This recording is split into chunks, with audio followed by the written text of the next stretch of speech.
ala adahum wa jahlihim, dan hendaknya kamu bersabar menghadapi kejahatan mereka, menghadapi komentar-komentar negatif mereka, menghadapi penghinaan mereka, bersabar. Wajalihim, dan juga bersabar menghadapi kedunguan mereka. Kita maklumi saja orang dungu itu mau diapain, yang dungu aja ya. Dan ini tidak mudah. Anda terpancing kok. Ketika dihina orang, sakit hati enggak? Belajar bagaimana supaya tidak sakit hati. Dan itu perlu latihan ya. Bersabar juga masih banyak belajar. Kita berjalan kaki saja belajar kok. Ada yang menuntun enggak? Pernah jatuh enggak? Berapa kali? Lihat aja lututmu ada berapa belangnya. Setelah Anda jatuh berulang-ulang, pernah bosan enggak? Akhirnya kita bisa berjalan. Andai kan waktu itu kapok, putus asa, saya kira Anda tidak akan bisa berjalan sampai hari ini kok. Jadi orang belajar benar, belajar sabar juga sama. Masih tersinggung juga, belajar lagi bagaimana caranya. Kalau mentok-mentoknya ya ambil kapas, tutup aja telinganya. Barangkali kan gitu. Ata'i'una li rabbihim azza wa jalla humul ulama'ul aql. Orang-orang yang mentaati agamanya, mentaati perintah Tuhannya, mentaati segala kewajiban-kewajiban yang telah ditetapkan oleh Allah, dan mentaati menjauhi segala larangan-larangan yang telah diputuskan Allah.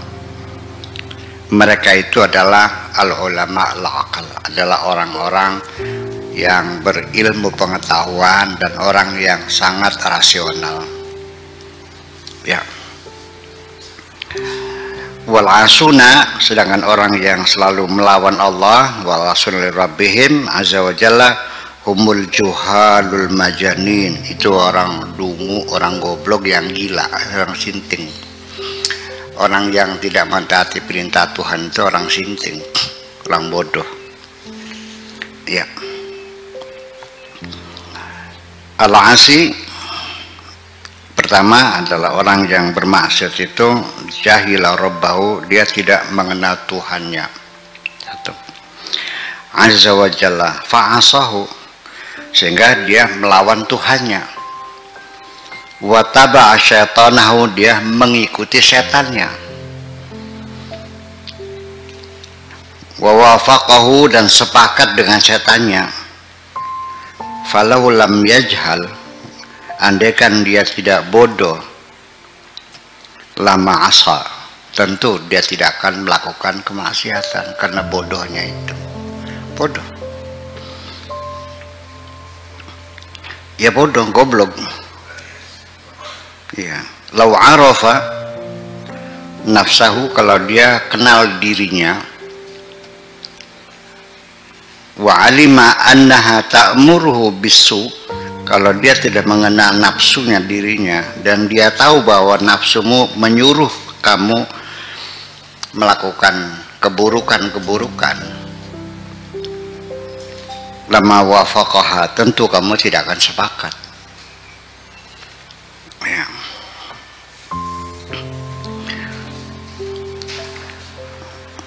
Jadi artinya dari mana kita bisa menetapkan orang melakukan kemaksiatan itu dungu? Secara psikologis, ketika orang itu tergoda melakukan perselingkuhan, ya, jajan di jalanan, mampir warung, ya kan?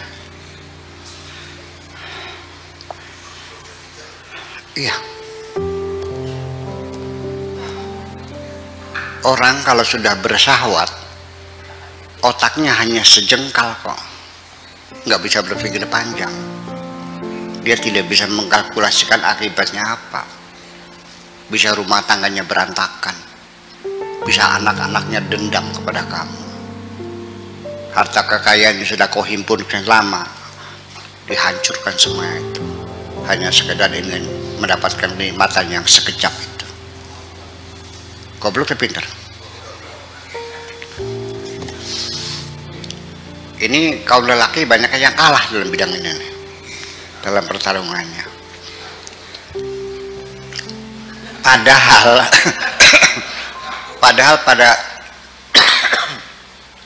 pada saat yang sama Tuhanmu berbisik ke dalam hatimu, jangan kau lakukan, itu dosa.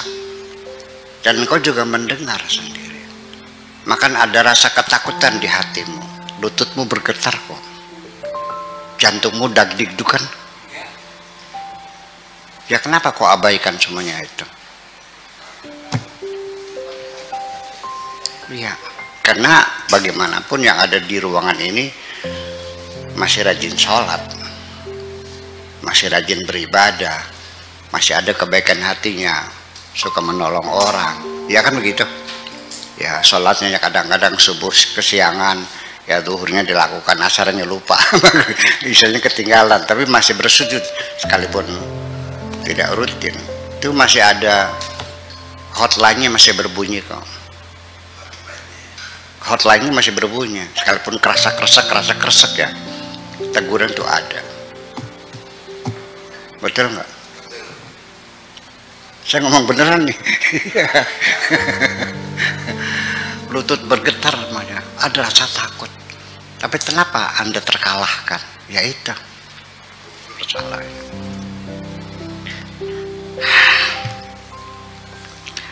Nah, nanti kalau kamu sudah tidak sholat lagi, sudah terlalu jauh menyimpangnya, nanti pada akhirnya mah perasaan berdosa sudah hilang, sudah merasa nyaman dengan dosa-dosa yang kau lakukan setiap saat.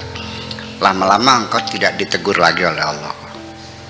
Wa yamudduhum fi tughyanihim ya'mahun, akan dilepaskan engkau dalam tersesat dalam kejahatan itu.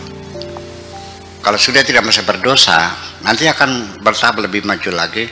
Anda akan merasa bangga dengan dosa-dosa itu. Ya, orang yang bangga dengan dosa-dosa itu, perbuatan dosanya diceritakan kepada teman-temannya sambil terbahak-bahak. Malam ini gue ngerampok 2 rumah, cerita dengan bangganya sebagai prestasi. Ya, dapat mobil 2, motor 4, kulkas 3, dan sekaligus memperkosa anaknya dengan bangganya, ya kan?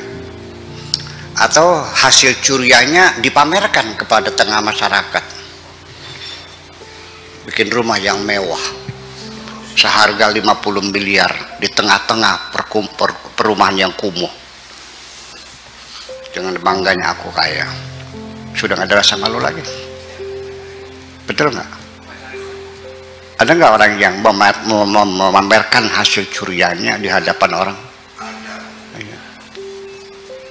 Ini bukan cerita, ini realita ya. Ini bukan dongeng, realita semacam itu. Pertanyaannya, kenapa kamu kalah dalam perjuangan itu?